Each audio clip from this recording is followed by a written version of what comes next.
कोली बदल घर को बोमा आनीदेले तीन भाई भौणी। घरे कोली भाभी बोमा रखिथिबा बेले विस्फोरण हैला बोमा। नाबालिकर हाथ छिंडी जाई नाबालिका गुरुतर। नाबालिका सह सान भौणी मध्य गुरुतर हाथ होइचंती। गुरुतर दुई भौणी को टांगी गोष्ठी स्वास्थ्य केन्द्र में भर्ती कर जायथिला।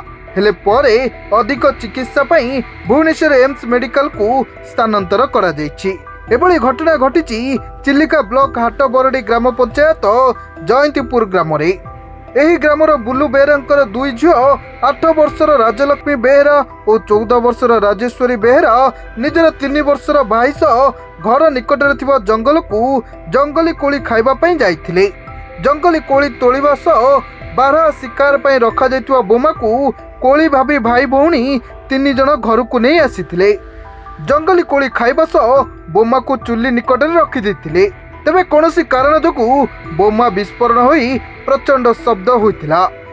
बोमा विस्फोरण फल बड़ भौणी राजेश्वरीर डाण हाथर पापुली ठारू संपूर्ण छिंडी जाइतुवा बेले सान भौणी राजलक्ष्मीर मुह पोड़ी जाइछि।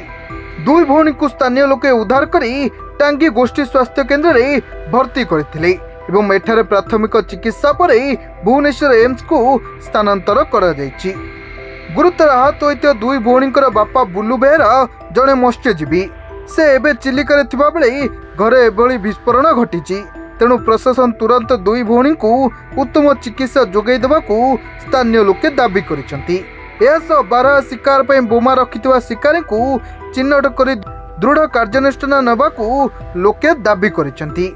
एही विस्फोरण रे सान भाई संपूर्ण सुरक्षित रहिथिबा जणा पड़िछि। खोर्धा टांगी सूर्यकांत साहू रिपोर्ट, सरकार न्यूज।